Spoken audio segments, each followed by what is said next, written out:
नाज़रीन, वक्त बड़ा ज़ालिम है और बड़े बड़े ज़ालिमों को अपने सामने झुका लेता है और वक्त का पहिया हमेशा घूमता है और एक चीज़ दोबारा सामने आ जाती है। ये मुहावरे आज बिल्कुल सच्चे साबित हो रहे हैं। लोगों ने वियतनाम की कहानियाँ सुनी थी हमारे समेत। हमने उस वक़्त थोड़ी सी हमें होश थी जब अमेरिका के साथ वियतनाम में बहुत कुछ हुआ और ये जाता था कि वियतनाम की दलदल में अमेरिका फंस गया था।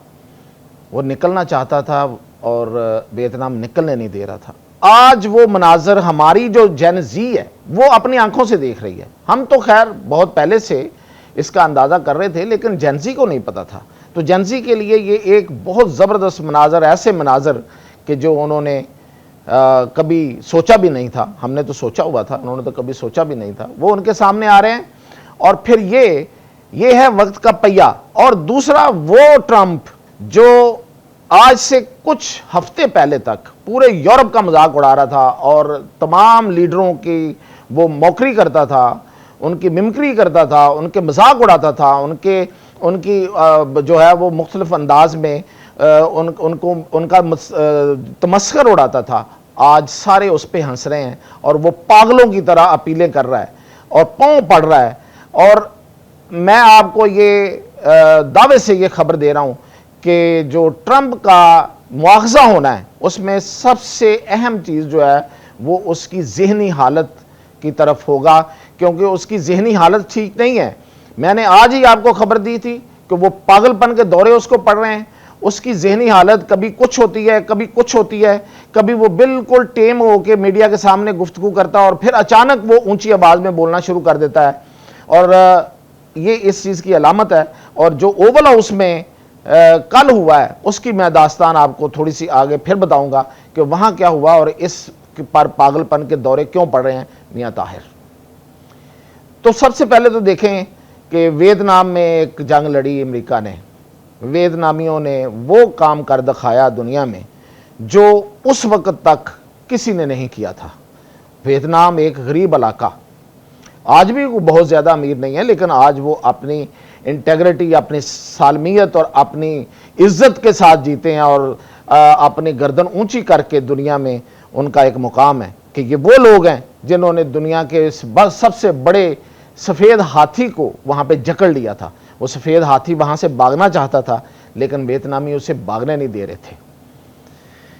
बड़ी बड़ी कमाल दास्तानें हैं। फिर किसी दिन मैं उस पर एक अलहदा आपको वीलॉग करके बताऊंगा कि वियतनाम में अमेरिका के साथ हुआ क्या था और बच्चों ने कुर्बानियाँ दी थी और औरतों ने कुर्बानियाँ दी थी और किस किस तरह की कुर्बानियाँ दी थी कोई सोच भी नहीं सकता। आज वो दिन घूम के आए हैं, वो दिन फिर के आ गए हैं। वहां से अमेरिका भागना चाहता है, ईरान अब उसको छोड़ना नहीं चाहता। अब ईरान कहता है कि अब नहीं भागने देना भाई। अब उसका सबसे बड़ा सबूत ये कोई बात नहीं कर रहा, ये कोई कहानी नहीं बयान कर रहा। आज की ट्रंप की गुफ्तगू आप जरा सुने, वो क्या कह रहा है। वो कह रहा है कि हम ईरान से बातचीत करना चाहते हैं, लेकिन मेरा ख्याल है कि ईरान हमसे बात नहीं करना चाहता।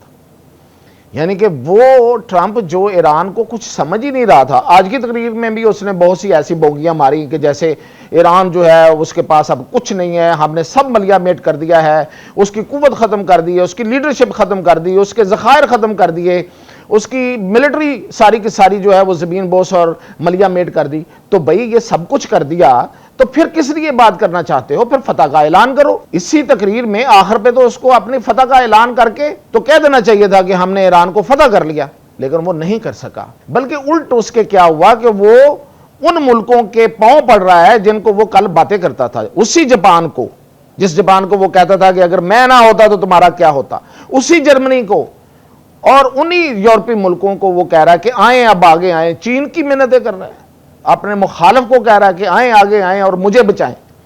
और वो अब दूर बैठे हंस रहे हैं, कोई आने को तैयार नहीं है। कह दिया उन्होंने, सब ने जवाब दे दिया है कि नहीं आएंगे, नहीं करेंगे इस मामले में मदद।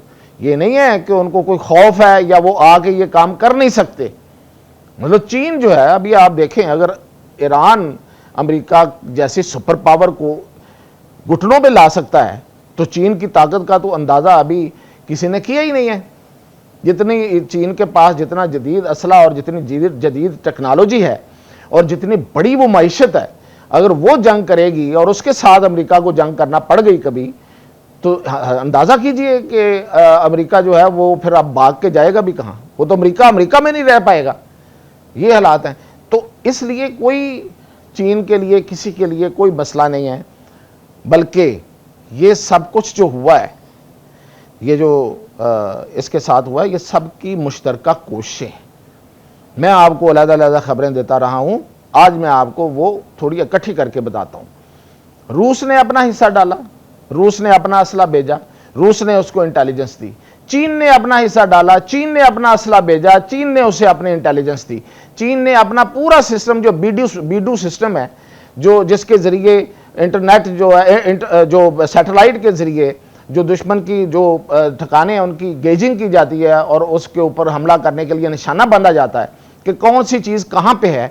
ईरान में बैठे हुए लोग जिनके बारे में ये कहा जाता था कि वहाँ तो रहा ही कुछ नहीं है, वहाँ तो है ही कुछ नहीं है, क्योंकि 40-47 साल से वो पाबंदियों में है और वो अपने टेक्नोलॉजी डेवलप नहीं कर सके, तो उन्हें कैसे पता चलता है कि जो बहरीन में एक उनकी नेवल बेस है, वहाँ पे हमला कैसे करना है, उसका निशाना कैसे बांधना है, वो कैसे उसको फीड करते हैं।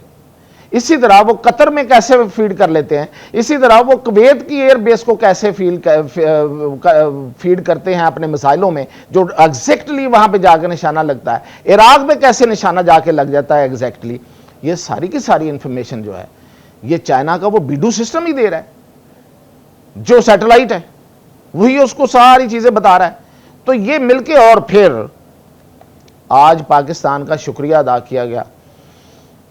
आपको याद है जून 2025 में भी, जून जुलाई जो 2025 में भी तशक्कर पाकिस्तान की एक करारदाद पास हुई थी ईरानी पार्लियामेंट में। बिल्कुल आज उसी तरह शुक्रिया अदा किया गया, आज अराक्ची ने किया, और हमारे यहाँ जो सफ़ीर हैं पाकिस्तान में ईरान के उन्होंने भी, और उर्दू में लिख के किया। तो ये भी तो किसी चीज़ का शुक्रिया है ना। ये किस चीज़ का शुक्रिया है? ये इस चीज़ का शुक्रिया तो नहीं है कि पाकिस्तान जो है वो पाकिस्तान है, नहीं है। पाकिस्तान ने कुछ किया है ना, कुछ करके दिखाया है ना, कोई ईरान को कोई मदद की है। तो ये सब की मुश्तरका कोशिशों से आज ये सफ़ेद हाथी जो है वो घुटनों पे है। वो यहाँ से निकलना चाह रहा है लेकिन उसको कोई निकलने नहीं दे रहा। मैंने इससे पहले एक वीलॉग में कहा था, जाहिर है कि ये चीज़ें लोगों की आम तौर पे ज़्यादा दिलचस्पी का बायस इसलिए नहीं होती कि लोगों को तो ये बताया जाए तो ज़्यादा दिलचस्पी होती है कि कौन मर गया और कौन नहीं मरा।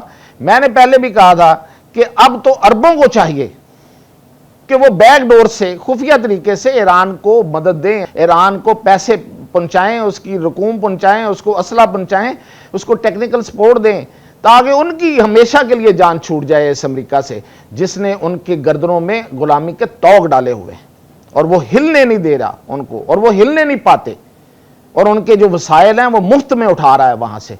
उनकी आज़ादी का वक्त हुआ चाहता है, इस ईरान के जरिए अपनी आज़ादी हासिल कर लें। तो ये अब तक की जी मेरे पास अपडेट, मज़ीद अपडेट के साथ हासिल।